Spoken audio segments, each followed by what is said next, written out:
Here's the first question from a student here in America. How can a God of all power and all love allow for evil in this world, especially if he knew in advance that the world would fall apart after he created it, and we would have atrocities and the sickness and the suffering that we have? I think, John, this is the thorniest question, truly the one that probably most people ask. Someone put it in these words: virtue in distress and vice in triumph has made atheists of mankind. Or what Alfred Lord Tennyson said, never more to morning wore to evening, but that some heart did break. It is a painful question in itself because it deals with pain. Pain is a real thing. It's not an imaginary thing. There are many ways that one can approach an answer, but C.S. Lewis used to remind us that it is critically important to examine the assumptions within a question. And I remember years ago at the University of Nottingham, when I'd finished a talk, when a person stood up, or a student stood up and shouted from the floor, and he said, there's too much of evil in this world. There can't be a God. There's too much of evil and suffering in this world. And the irony of that question to me was, I come from the East, I now live in the West. I don't ever remember being asked this question in the East. Now they do because of all the cross-pollination of thinking and all of that. But it's hardly ever addressed. In Islam, you hardly ever find a book dealing with this subject. It's inshallah, it's the will of Allah, And in the pantheistic system, it's karma, you're paying your debt and so on. It's in the Western world where we actually live with the greatest comforts that we raise the question about pain and suffering. But this Englishman raised it, and I said to him, why don't I make it clear first why you are asking this question and what your assumptions are. I said, when you say there's evil, aren't you assuming there's such a thing as good?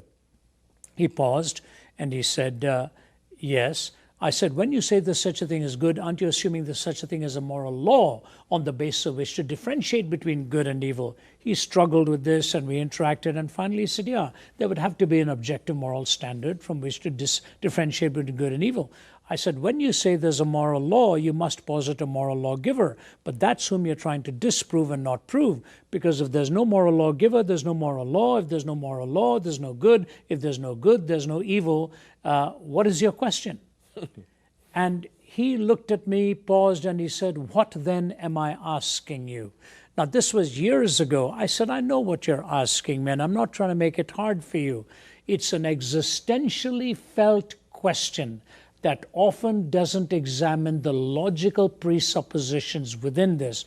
God has to remain in the paradigm for the question to be real, and therefore the answer has to come from what God's purposes and what God's description is all about reality. In a recent book that I co-authored with Vince Vitale, my colleague from Oxford, we called it Why Suffering. My opening chapter was what is called the trilemma. God is all-powerful, God is all-loving, and there is evil. That's the trilemma. The three realities that J.L. Mackie, the Australian philosopher, says are incoherent. God is all-powerful, God is loving, evil exists. He says it's an incoherence. So my question is, why is it a trilemma and not a quadrilemma or a quintilemma? Introduce one more. God is all-knowing.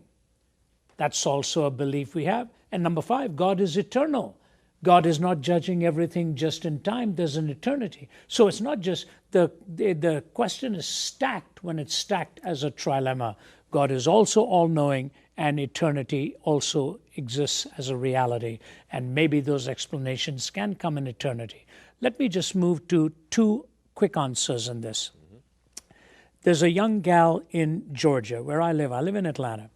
And her first name is Ashlyn.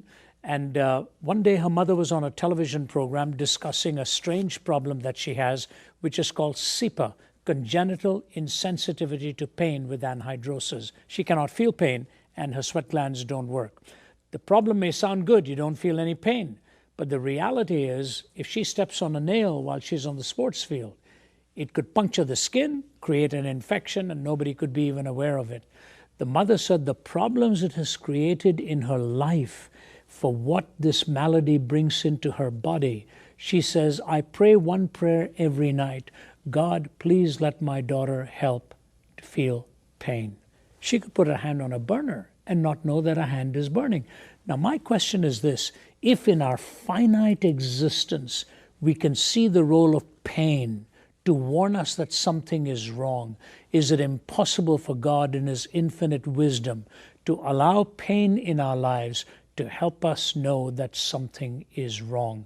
Pain is spelt with moral connotations in the human framework. That is because we are moral beings. Therefore, the answer has to come from within a moral, spiritual framework as well. The question assumes moral reasoning, and that can only be assumed if God is in the paradigm, not outside of it.